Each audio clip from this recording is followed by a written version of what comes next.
धन्यवाद सभापति महोदय। मैं आपका आभार प्रकट करता हूँ अपने पार्टी का, जिन्होंने मुझे बोलने का अवसर दिया। मैं बधाई देता हूँ श्रीमती निर्मला सीतारमण जी को, माननीय वित्त मंत्री जी को, जिन्होंने 7वां लगातार बजट दिया है। ये केवल केंद्रीय बजट नहीं, ये जन भावनाओं का बजट है, इसलिए मैं उनको बहुत बहुत इसके लिए बधाई देता हूँ। अगर आप बजट की ओर देखेंगे, इसकी भूरी भूरी प्रशंसा सब तरफ से हुई, लेकिन एक नेता ने यहाँ खड़े होकर जिस तरह से पहले कटाक्ष किया कमल पर, ना जाने कमल से उनको क्या विरोध है, लेकिन कमल के लिए, कमल का अगर शब्द का प्रयोग राजीव नाम के लिए भी किया जाता है, कमल के फूल को अगर राजीव कहेंगे तो वो भी है, लेकिन कहीं ना कहीं कमल को बुरा दिखाने का प्रयास किया गया। अरे भाई, ये बात सही है कि हमारा चुनाव चिन्ह कमल का फूल है और जनता ने तीसरी बार लगातार हमें सत्ता में बिठाने का काम किया है, लेकिन केवल एक कमल का फूल नहीं, इन्होंने अपमानित कुछ और करने का काम भी किया और मैं उसका थोड़ा उल्लेख यहाँ पर जरूर करना चाहता हूँ। ये कमल, इससे जुड़ा हुआ नाम राजीव भी है, और राजीव आप जानते हैं किसका नाम है, आप सब जानते ही हैं। तो क्या उनको भी बुरा समझते? क्योंकि इन्होंने कहा, इन्होंने राजीव को हिंसा के साथ जोड़ने की बात कही, कमल को हिंसा के साथ जोड़ने की बात कही, लेकिन मैं कहना चाहता हूँ माँ लक्ष्मी का आसन भी कमल है, हमारा राष्ट्र पुष्प भी कमल है, और जिस पद्मासन मुद्रा में सिंधु सभ्यता में भगवान शिव की पशुपति नाथ के रूप में मूर्ति मिली थी, लोकमान्य तिलक पद्मासन मुद्रा में ही समाधिलीन हुए थे। आप कहते हैं कमल के चारों तरफ हिंसा है। आप कमल का अपमान नहीं कर रहे, आप बल्कि महायोगी भगवान शिव, भगवान बुद्ध और लोकमान्य तिलक जैसे महापुरुषों का अपमान कर रहे हैं। इसलिए अगली बार कमल के बारे में बोलने से पहले थोड़ा सोच कर बोलिए कि आप किस किस का अपमान कर रहे हैं। और केवल रील के नेता मत बनिए, मीम्स आपकी खूब बनती है। रियल नेता बनने के लिए सच बोलना पड़ता है। और सर, कुछ लोग एक्सीडेंटल हिंदू हैं और महाभारत का ज्ञान भी एक्सीडेंटल है।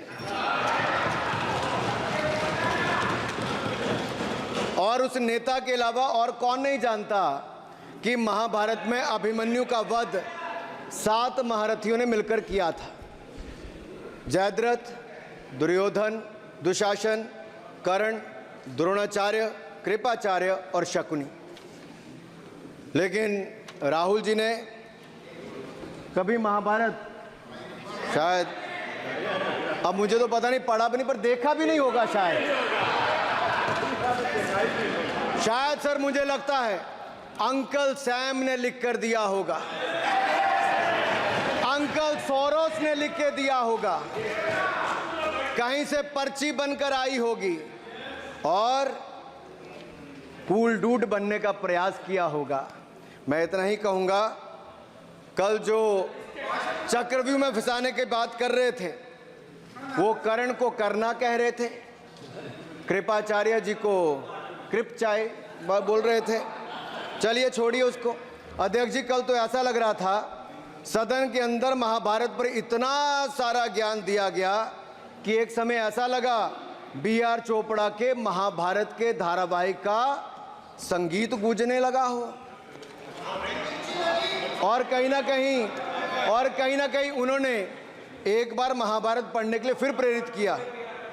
मगर इस बार महाभारत पर मैंने एक नई पुस्तक पढ़ी, जो उनकी पार्टी के विद्वान सांसद, जो इस सदन के सदस्य भी हैं, उन्होंने लिखी है, और उस पुस्तक का नाम है the great Indian novel. Rahul ji को अगर महाभारत और चक्रव्यूह के विषय में विस्तृत जानकारी लेनी है तो अपने उस सांसद से वो संपर्क कर सकते हैं। और मैं बताऊंगा, शशि थरूर जी ने, शायद वही राहुल गांधी जी को बता दें या बताएंगे, नहीं तो मैं बता देता हूं कि आपने महाभारत और भारत के स्वतंत्रता संघर्ष को मिलाकर जो उपन्यास लिखा है, उसके पात्र कौन कौन है। इस उपन्यास में धृतराष्ट्र के रूप में किस नेता को दिखाया गया है, कौरव किस पार्टी को कहा गया है, इस उपन्यास में प्रिय दुर्योधनी कौन है। जब राहुल जी को इसका पता चलेगा तो मुझे लगता है कहीं ना कहीं शशि थरूर जी पर कार्रवाई ना हो जाए। लेकिन क्या है साहब, ये लोग तो संविधान दिखाते थे, पढ़ते नहीं थे।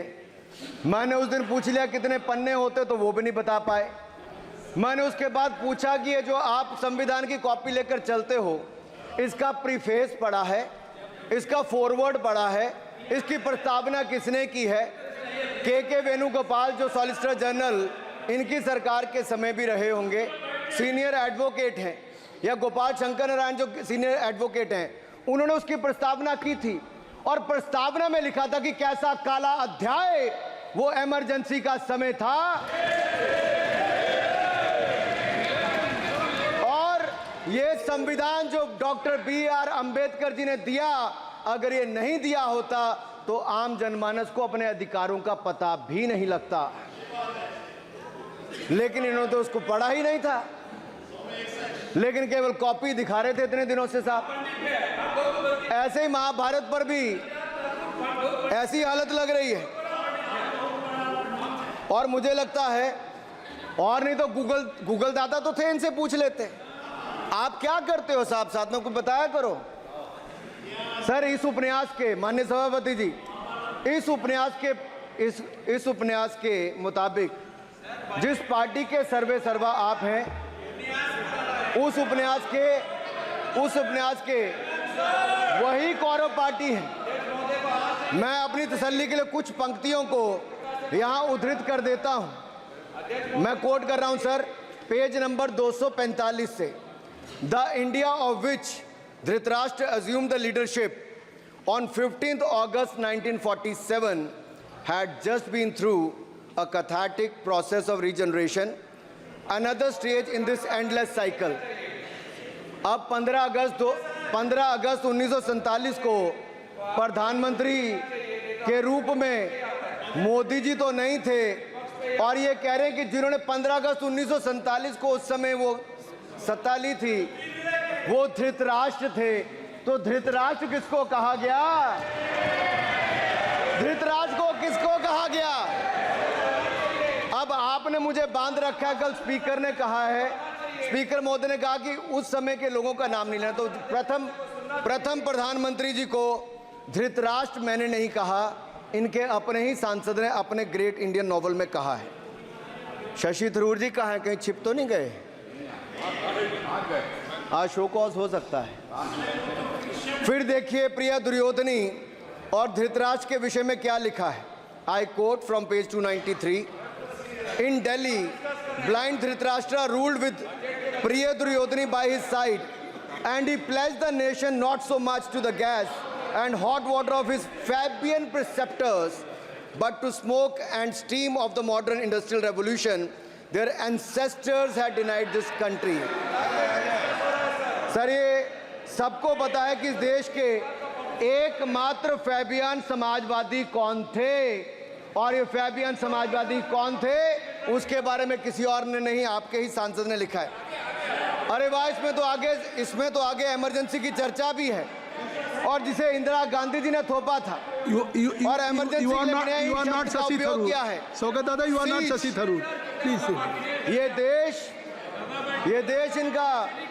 इनकी यातनाओं का सर भुगत भोगी रहा इमरजेंसी के समय, और वो काला खंड, वो काला अध्याय वो देश कभी भूल नहीं पाएगा, जिसने देश के लोगों को कठिन शब्द इमरजेंसी के बारे में भी बताया। सर तो हम चर्चा कर रहे थे द ग्रेट इंडियन नॉवल के अध्याय 7th बुक की, जिसमें प्रिय दुर्योधनी और उनके प्रिय पात्र शकुनी शंकर डे देश में आपातकाल लगाने की योजना बना रहे थे। सर मैं पढ़ता हूं कि शकुनी ने क्या कहा। I quote, What you could do now is to declare an internal siege, a grave threat to the stability and security of the nation from internal disruption. जिस बुक को आप कोट कर रहे हैं, उस बुक को आप सबमिट कर दीजिए। मैं कर दूंगा साहब, एक कॉपी आपको भी भिजवा दूंगा साहब, एक टेबल पे भी रख दूंगा। So what you could do now is to declare an internal seize, a grave threat to the stability and security of the nation from internal disruption.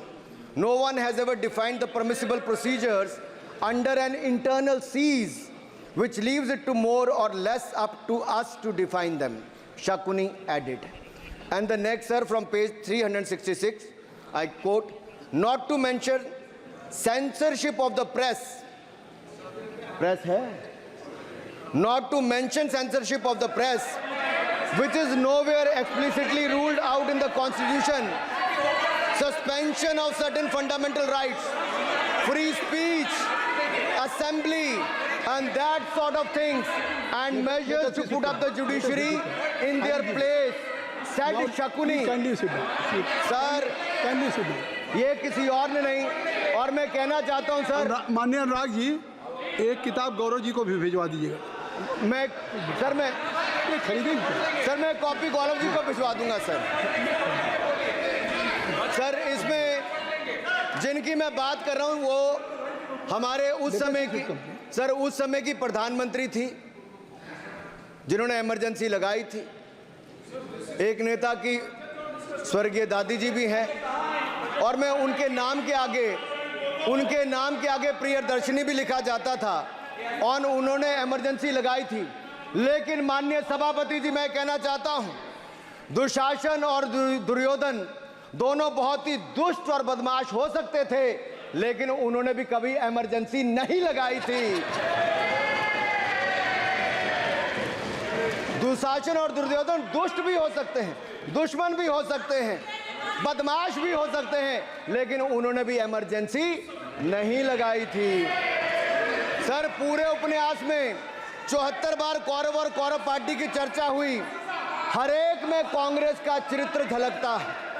Rahul ji सदन में हजारों साल पूर्व हुए महाभारत की कहानी सुना रहे थे, मगर उनकी अपनी पार्टी के पढ़े लिखे एक विद्वान पूर्व मंत्री और सांसद आज के महाभारत की कहानी लिखते हुए बताते हैं कि कौन कौरव था, कौन शकुनी था, कौन धृतराष्ट्र था, कौन दुशासन था, कौन दुर्योधन था, कौन कर्ण था। जरूर पढ़िएगा, सबके किरदार उसी में मिलने वाले हैं।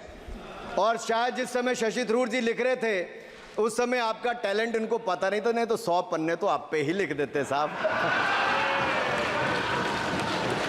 आप चाहते कार्रवाई हो जाए। माननीय सभापति जी,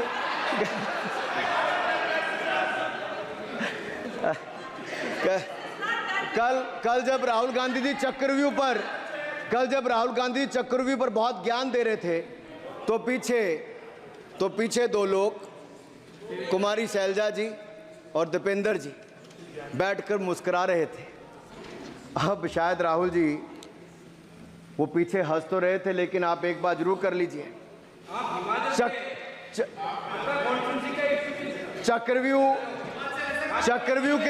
चक्रव्यूह के परिप्रेक्ष्य में इन दोनों से बेहतर कौन बता सकता है हरियाणा के चुनाव आने वाले हैं। जान लीजिए कि कौन शकुनी है और कौन अभिमन्यु है, नहीं तो बहुत देर हो जाएगी। आपको एक और सुझाव है, और मैं इतना जरूर कहूंगा, आपने तो कई सारे चक्रव्यूह बनाने का काम किया सर, और जब उस समय किशोर अभिमन्यु पर कौरवों ने युद्ध नीति के विपरीत जाकर प्रहार किया था, तो मैं कुछ कहना चाहता हूं। इतने में पुत्र दुशासन ने पीछे सा था वार किया, निष्प्राण हुए एक गदा से सिर पर था प्रहार किया। मां धरती की गोद में वह आंख मूंद कर सो गया, अंबर का तेजस्वी तारा धूमकेतु सा खो गया। लेकिन कोई तारे का तेज फीका नहीं कर सकता, वीर गति पाकर अमर हुआ हो कभी नहीं मर सकता है। पुत्र सुभद्रा कुरुक्षेत्र में जिसकी अमर कहानी थी, 9 माह में सीखी विद्या जब 16 साल जवानी थी।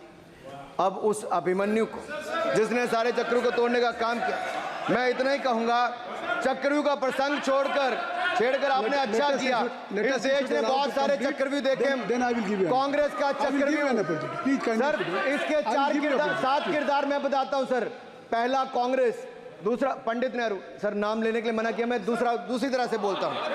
पहला कांग्रेस, दूसरे पहले प्रधानमंत्री एनजी, फिर तीसरा किरदार आईजी पूर्व प्रधानमंत्री, चौथा आरजी1 उस समय के प्रधानमंत्री, पांचवा एसजी, छठवां आरजी2 और सातवां आप सब जानते ही हैं।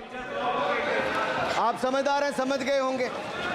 सर पहले चक्रव्यूह ने देश को विभाजन कराया, पहले चक्रव्यूह ने देश का विभाजन करवाया, और दूसरे जो एनजी उन्होंने देश को कश्मीर की समस्या दी और चीनियों को भारत की भूमि सौगात में दी, चीनियों को भारत भूमि सौगात में दी। सर तीसरे चक्रव्यूह आईजी ने, पूर्व प्रधानमंत्री आईजी ने देश को आपातकाल दिया, इमरजेंसी दी और पंजाब में अशांति दी। चौथे जो आरजी1 है, आरजी1 ने बोफोर्स दिया और सिखों का निस्सहार किया। पांचवें जो ऐसी हैं, उन्होंने सनातन धर्म परंपरा के प्रति नफरत का नैरेटिव बनाया, 12 लाख के करोड़ के घोटालों को संरक्षण प्रदान किया, देश की आर्थिक अर्थव्यवस्था को भंवर जाल में फंसाया। और छठे ठहरे आप, जिन्होंने पिछले 15 सालों में देश की राजनीति, संसदीय परंपरा और संस्कृति को इतना नुकसान पहुंचाया जितने कि ये बाकी 6 मिलकर चक्रव्यूह एक साथ मिलकर भी नहीं कर पाए। और रही 7वीं, उनका मैं नाम नहीं लूंगा, मैं इतना ही कहूंगा सभापति जी, 7 चक्रव्यूह ने मिलकर देश को गरीबी, भूखमरी, आतंकवाद, कट्टरवाद जैसे अनगिनत दुष्चक्रों में फंसा दिया था। देश को हमने इन आपके दुष्चक्रों से बचाया है, आजाद कराया और माननीय प्रधानमंत्री मोदी जी के नेतृत्व में विकास रथ को आगे बढ़ाया। आज दुनिया में भारत को 5वीं बड़ी अर्थव्यवस्था बनाया। आप जिस अभिमन्यु को घेरने की कोशिश पिछले 22 सालों से कर रहे हैं, गुजरात से लेकर दिल्ली तक, आपके योद्धा और आपकी सरकारें निपट गई, लेकिन आप उनको घेर पाए क्योंकि वो जनता के दिलों में बसे हैं। आज यहाँ 293 अभिमन्यु बैठे हैं, भले ही आपके पास करण जैसे धुरंधर हो, शकुनी जैसे कुटिल रणनीतिकार हो, धर्म हमारे साथ है, धर्म हमारे साथ है। भले ही आपके पास नारायणी सेना हो, लेकिन स्वयं भगवान कृष्ण हमारे साथ है, स्वयं भगवान कृष्ण हमारे साथ है।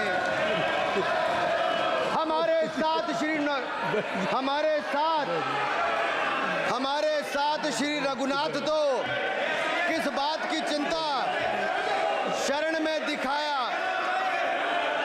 माननीय सभापति जी, हमारे साथ श्री रघुनाथ तो किस बात की चिंता शरण में रख दिया जब मात, तो किस बात की चिंता। हमारे साथ तो जनता रूपी रघुनाथ है और आगे भी रहने वाला है। आप देखिए, ये कल से हलवा बांटने की बात कर रहे थे। अध्यक्ष महोदय, झूठ के पैर नहीं होते, ये झूठ अक्सर कांग्रेसियों के कंधे पर सवार होकर सैर करते हैं, जैसे मदारी के कंधे। सर इसको देख लीजिए।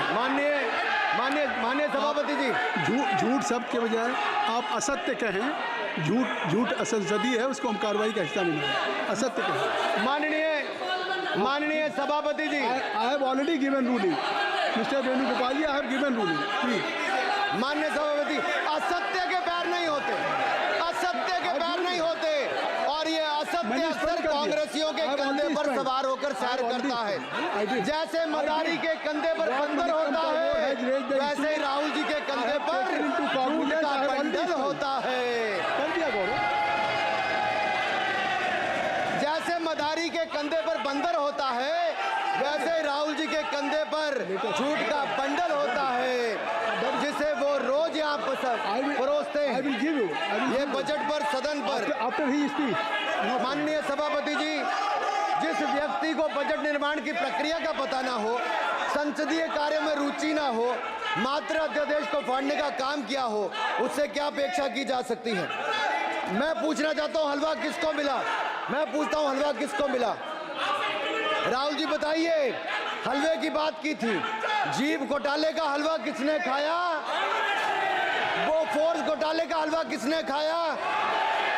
अंतरिक्ष देवास घोटाले का हलवा किसने खाया? नेशनल हेराल्ड के घोटाले का हलवा किसने खाया? सबमरीन घोटाले का हलवा किसने खाया? अगस्ता वेस्टलैंड घोटाले का हलवा किसने खाया?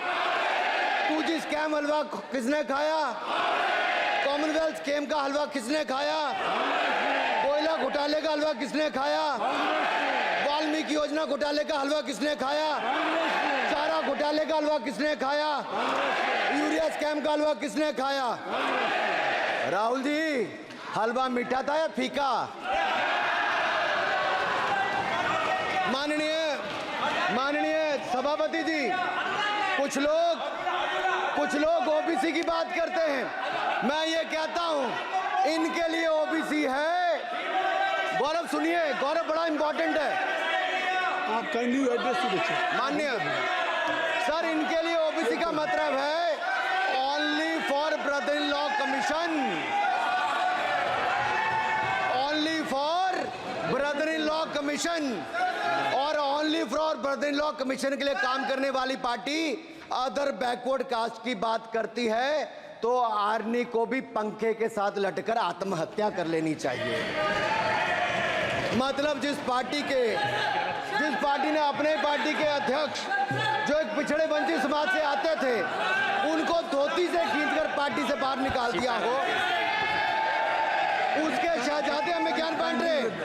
अरे साहब, इनको पहले तो एलओपी का मतलब समझना पड़ेगा। ये लीडर ऑफ प्रोपेगेंडा नहीं, लीडर ऑफ ऑपोजिशन है। इसका मतलब लीडर ऑफ ऑपोजिशन है। On behalf of सर, ये लीडर kindly listen me. माननीय अध्यक्ष जी, माननीय अध्यक्ष जी, मैं जवाब आपका दे रहा हूँ। माननीय सभापति जी, माननीय मंत्री जी, एक मिनट चुप सुनिए। माननीय गौरव जी, आप या माननीय सदस्य जो कह रहे हैं, मैं समझता हूं कि माननीय राहुल जी एलओपी, उन्होंने भी बात कही सरकार पे या सरकार के मंत्रियों के लिए नाम लिया, तो उसका जवाब अगर वो दे रहे हैं, अनपार्लियामेंट्री वर्ड जो होगा उसको मैं स्पंज करता हूँ। मैं अनपार्लियामेंट्री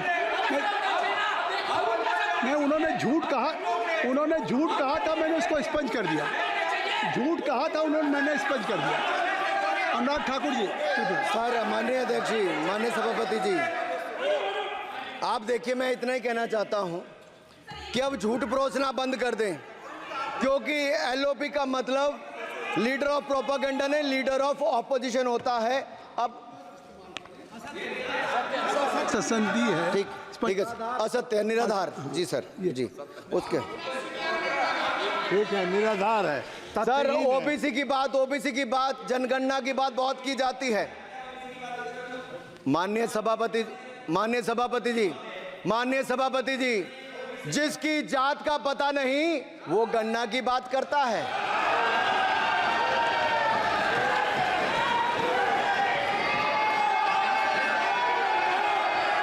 जिसकी जात का पता नहीं वो गणना की बात करता है।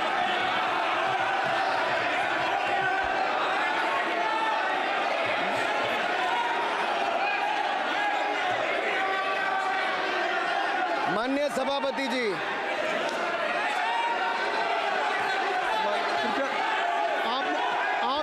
आपने जो आप बैठ जाए। माननीय अखिलेश जी, आपने जो बात उठाई है मैं उसको दिखवा लूँगा। मैं आपकी बात को ले रहा हूँ। उन्होंने जो बात कही है, आप जो विरोध कर रहे हैं, मैं उसको दिखवा लूँगा। आपने जो बात कही उसको मैं दिखवा लूँगा। अनुराग जी, माननीय सभापति जी, कृपया आप लोग बैठ जाएं। आप बैठ जाएं। अच्छा, आप बैठ जाएं। ठीक है। गौरव जी,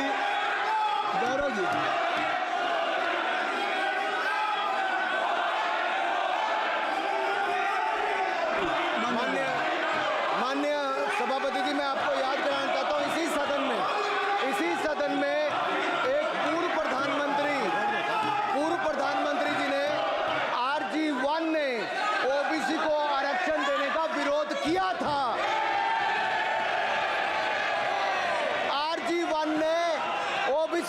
भाषण देने का विरोध किया था। एक मिनट माननीय मंत्री जी, एक मिनट। लीडर ऑफ अपोजिशन बोलना चाहते हैं, आप लोग बैठ जाएं। माननीय मंत्री जी की स्पीच, माननीय अनुराग जी की स्पीच खत्म हो जाए। बैठे बैठे आप लोग बैठ जाएं। मैं आपसे उन्होंने मुझे इंसल्ट किया, मुझे बोलने दीजिए। उनकी बात खत्म हो जाए। उन्होंने इंसल्ट किया मुझे। उसके बाद मैं आपको अवसर दूंगा। नहीं सर, नहीं, उनके बाद अवसर दूंगा, आपको अवसर दूंगा। बैठ जाएं, आप बैठ जाएं, अवसर दूंगा। उनकी स्पीच खत्म हो जाए। प्लीज आप बैठ जाओ। अनुराग जी, कल किस को इंसल्ट कर रहे थे? आपको अवसर दूंगा, आपको अवसर दूंगा। अच्छा एक मिनट बैठ जाए, आप बैठ जाए। सर एक मैं क्लैरिटी कर दूं। सर मैंने कहा एक मिनट बैठ जाए आप। सर, मैंने एक मिनट कहा- बैठ जाए आप। सब लोग बैठ जाए। अच्छा आप सब लोग बैठ जाए। चल, अब लीडर ऑफ अपोजिशन को मैं बुला रहा हूँ। अब ये पर is it fair if I am allowing to your leader of opposition, is it fair? मैं फिर उनको बुला लूँगा। नहीं तो मैं आपको बुला रहा हूँ तो पहले बैठ जाएं। पहले लोग बैठ जाएं। पहले बैठाइए सर। सब लोग बैठ जाएं। पहले सब लोग बैठ जाएं तब मैं आपको अलाउ करूँ। सब बैठ जाएं, मैं आपको अलाउ करूँ। मैं आपको अलाउ करूँगा, सब बैठ जाएं। मैं अलाउ करूँगा। आप मेरी बात सुन नहीं पा रहे। मैं आपको अलाउ करूँगा, पहले सब बैठ जाए। हाउस इन ऑर्डर होगा। गौरव जी आप भी बैठ जाएं। मैं लीडर ऑफ अपोजिशन को अलाउ कर दे रहा हूँ। अगर आप ये कह रहे हैं कि हमें इंसल्ट किया गया, मैं बिल्कुल आपको अलाउ कर रहा हूँ। सर दीजिए सर, बोलने दीजिए सर। मैं आपको अलाउ, बोलने दीजिए सर। ऐसा नहीं सर बोल। बोलने दीजिए सर। मैं आपका नाम तो लूँ। राहुल गांधी जी। स्पीकर सर देखिए, जितना मेरा आप लोग इंसल्ट करना चाहते हैं आप खुशी से करिए, आप रोज करिए, मगर एक बात मत भूलिए, जाति जनगणना को हम यहां पास करके दिखाएंगे। धन्यवाद। जितना इंसल्ट करना है करिए, मैं खुशी से लूंगा। अरे तो अपनी जाति भी लिखनी पड़ेगी उसमें। आप चुप रहें। श्री अनुराग ठाकुर जी, देखिए हमने समय दे दिया, अब आप बैठे। ये तरीका नहीं है, नहीं ये तरीका है। आपको हमने टाइम दे दिया। क्या? आप बैठ चुके हैं, आप बैठ चुके हैं। ये नहीं, आप बैठ चुके। श्री अनुराग ठाकुर जी, सर मुझे लगता था कि इनको भाषण देने से पहले पर्ची आती होगी। हमने आपको लेकिन हर बार इंटरवेंशन के लिए पर्ची आती है अपने बलबूते पर। सर उधार की बुद्धि से राजनीति नहीं चलती है। उधार की बुद्धि से राजनीति नहीं चलती है। यहाँ पर्ची लेने से काम नहीं चलता है। आप बोल के हटते हो, फिर पर्ची आती, फिर बोलते हो। ऐसे कैसे चलता है? माननीय अध्यक्ष जी, माननीय सभापति जी, एक minute. I am not yielding sir, I am not yielding sir. बिठा के आपको बिठाया, बुलाया। अब मैं नहीं करूँगा। मैंने आपको अनुराग ठाकुर जी को बिठा के आपको मैंने समय दिया, तो अब अनुराग ठाकुर जी बोलेंगे। चलिए सर मैं इतना ही कहूंगा, उधार की बुद्धि से राजनीति नहीं चलती है। आजकल कुछ लोगों पर जातिगत जनगणना का भूत सवार है सर। लेकिन मैं इतना कहूंगा सर मैंने क्या कहा था सर माननीय सभापति जी, मैं गंभीर बात कर रहा हूं, ये नहीं सुन रहे। मैंने कहा था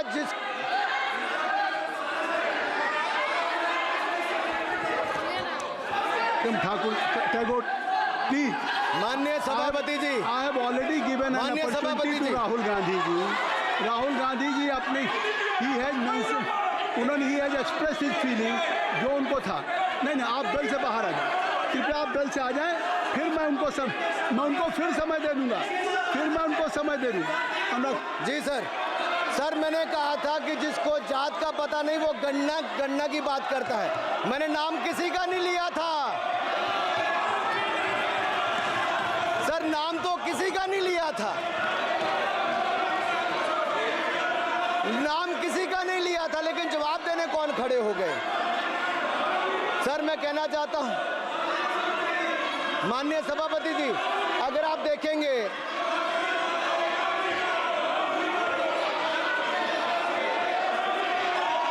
मैंने अनुराग जी को बिठा के मैंने माननीय राहुल गांधी को समय दिया।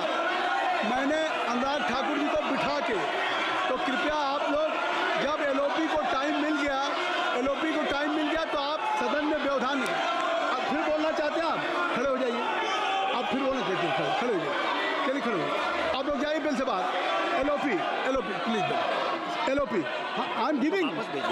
तो आप बिल से तो जाइए। सर स्पीकर सर, अगर मैं आपके एलओपी को टाइम दे रहा हूं तो आप ये क्या मतलब?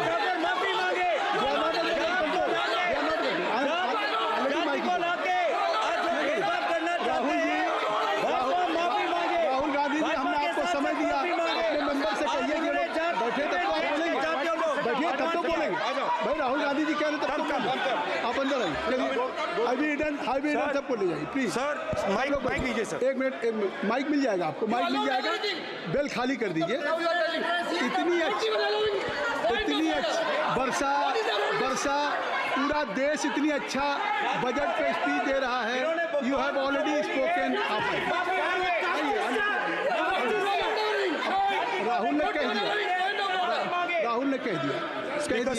अभी अब आप अपने लीडर का सम्मान करें। हमने आपके लीडर को दूसरी बार फिर बुला रहा हूं, आप अपने लीडर का सम्मान करें। हाउस के एलओपी हैं और अगर मैं उनको दूसरी बार बुला रहा हूं, उनको बिठा दिया माननीय सदस्य को, तो कृपया आप लोग तो कम से कम इस बात को महसूस करें। मिस्टर केसी मैं please don't be mister Rahul Gandhi, आप लोग बैठिए। राहुल स्पीकर सर, बोलने का मन क्या था? स्पीकर सर, सर माइक नहीं सर, माइक यहाँ से नहीं जाता। स्पीकर सर, मैं नाम जो ले भी लूँगा, माइक आ जाएगा। स्पीकर सर, जो भी इस देश में दलितों की, आदिवासियों की, पिछड़ों की बात उठाता है, जो भी उनके लिए लड़ता है, उसको गाली खाना ही पड़ता है। और मैं ये सब गालियां खुशी से खाऊंगा, क्योंकि महाभारत की बात हुई तो महाभारत में अर्जुन को सिर्फ मच्छी की आंख दिख रही थी, उसी प्रकार मुझे सिर्फ मच्छी की आंख दिख रही है। जाति जनगणना हम करा के दिखाएंगे। खत्म। आपको जितनी गाली देनी है आप दीजिए, हम खुशी से लेंगे। धन्यवाद। गौरव, धन्यवाद। श्री अनुराग ठाकुर जी। गौरव जी, नहीं गौरव जी, आप देखिए। गौरव जी, आप तो हमें समय दीजिए। खत्म हो जाएगा सर। श्री राहुल गांधी, खत्म हो जाएगा सर। श्री राहुल गांधी जी, ठीक है प्लीज। राहुल गांधी जी, ये तय कर ली। मुझे जब आप चाह रहे हैं, मैं आपको बोलने का अवसर दे रहा हूं। हाँ सर, तो कम से कम गौरव जी, आपके बोलने के बाद ऐसी परिस्थिति न क्रिएट करें कि सदन को चलाने की जिम्मेदारी जितनी सत्ता पक्ष की है उतनी प्रतिपक्ष भी है। अनुराग ठाकुर जी ने मुझ पर गाली दी है। नहीं, कोई बात नहीं। मुझे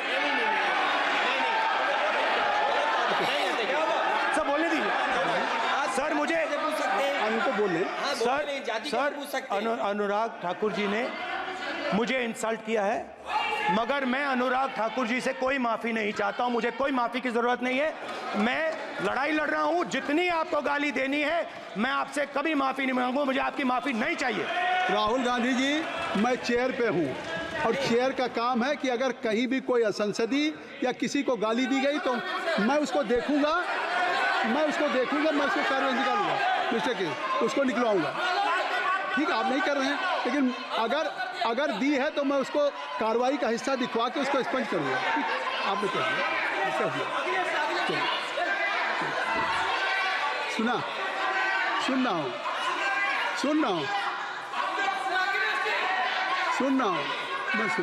मैं श्री अनुराग ठाकुर जी, माननीय सभापति जी, श्री अखिलेश यादव जी, बैठ जाए। श्री अखिलेश महोदय, सभापति महोदय, मैं केवल इतना, सभापति महोदय, स्वागत है। अभी क्या तरीका? सभापति महोदय, मेरा आपसे केवल इतना निवेदन है। माननीय मंत्री रहे हैं, बड़े दल के नेता हैं, मंत्री रहे हैं, बड़ी बात कर रहे थे। मैं महाभारत, शकुनी, ये सब बातें कह रहे थे, दुर्योधन तक यहाँ ले आई है। मैं केवल सभापति महोदय इनसे ये पूछना चाहता हूँ, आपने जाति कैसे पूछ ली है बताइए बस। आप जाति कैसे पूछ सकते हैं? आप बताएं, जाति कैसे पूछ सकते हैं? आप पूछ के दिखाओ जाति तुम। आप जाति कैसे पूछोगे तुम? कैसे पूछोगे जाति? आप बैठ नहीं, जाति नहीं पूछ सकते आप। आपने कह दिया ना। अब आप हमारी जाति नहीं पूछ सकते। आप हमारी व्यवस्था सुन लें, आप मेरी व्यवस्था सुन लें। कोई सदन में किसी की जाति नहीं पूछेगा। अनुराग ठाकुर जी, मैंने उसको स्पष्ट कर दिया। जी, श्री अनुराग ठाकुर जी, माननीय सभापति जी, बात आ गई। अब माननीय सभापति जी, उस समय के प्रधानमंत्री स्वर्गीय आरजी वान जी ने यही कहा था कि ओबीसी के आरक्षण का विरोध करता हूं। ये तो सदन में है। आरजी वान ने कहा था कि मैं ओबीसी को आरक्षण का विरोध करता हूं। अब ये तय करें कि वो सही थे या ये सही हैं, और आपकी पार्टी गलत थी कि आप गलत हैं, और वो पिछड़ा विरोधी थे कि आप पिछड़े के पक्ष में हो। और उस समय की पूर्व प्रधानमंत्री आईजी ने कहा था कि जात पर ना पात पर। अभी मैंने तो कहा नहीं सर, उस समय कहा गया था। और इसी तरह से ही कृपया अपना भाषण संक्षिप्त सर, करें। मंडल आयोग की रिपोर्ट हो, काका कालेलकर की रिपोर्ट हो, इस पर कौन वर्षों तक बैठा रहा सर? जवाब देना होगा इनको, कौन देगा जवाब? अगर उस समय उसको लागू कर दिया होता तो आज ओबीसी के अधिकारी भी ज्यादा होते, बाकी भी होते। और यही नहीं सही, इन्होंने दलित के साथ, आदिवासी के साथ, ओबीसी के साथ विरोध किया। ओबीसी कमीशन को तो संवैधानिक दर्जा भी नहीं दिया। अगर संवैधानिक दर्जा दिया तो मोदी सरकार ने आकर दिया है, माननीय अध्यक्ष जी। और मैं इस सदन के लिए पढ़ देता हूं सर। नेहरू जी ने 1961 में आरक्षण के विरुद्ध में लिखा था, I quote, I react strongly against anything which leads to inefficiency and second rate standards. I want my country to be a first class country in everything. The moment we encourage the second rate we are lost, I unquote. ये किसने कहा?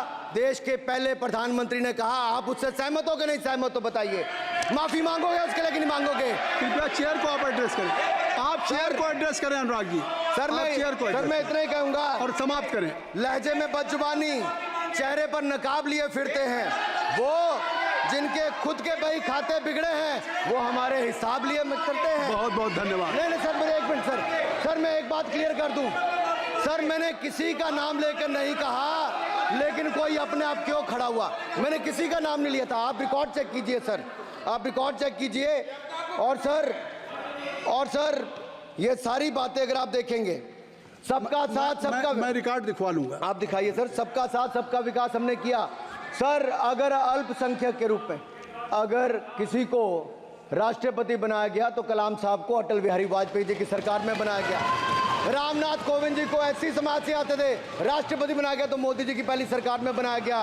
एक महिला tribal को अपनी क्षमता के आधार पर अगर देश का राष्ट्रपति बनाया गया तो द्रौपदी मुर्मू को हमारी सरकार। अगर ओबीसी प्रधानमंत्री है तो आज माननीय प्रधानमंत्री मोदी जी। आज सबसे ज्यादा मंत्री एससी एसटी ओबीसी है तो हमारी सरकार में। सर मैं इतना ही कहूंगा। समाप्त करें सर, मैं 2 मिनट में खत्म। 1 minute sir 2 minute. Sir MSP, sir ये एमएसपी की बात कर रहे थे सर। एमएसपी कौन लाया? एमएसपी सर 61 के युग में, उस समय के पहले प्रधानमंत्री जी ने लाए, लेकिन इन्होंने उसको गारंटी क्यों नहीं दिया भाई? 61 के बाद 66 में आप लाए। आप इतने सालों तक क्या करते रहे? क्यों नहीं आपने प्रावधान उसका किया? सर दूसरा मैं कहना चाहता हूं, कर्नाटक में 1200 किसानों की आत्महत्या होगी। 1200 किसानों ने गए आप मिलने के लिए। कितने एससी एसटी ओबीसी थे? कितने एससी एसटी ओबीसी थे? सर वहां के ओबीसी का पैसा, एससी एसटी का पैसा, उनका बजट 34% कर्नाटक में खत्म करके अलग कर दिया गया। पूछा आपने क्या उनसे? कौन किया?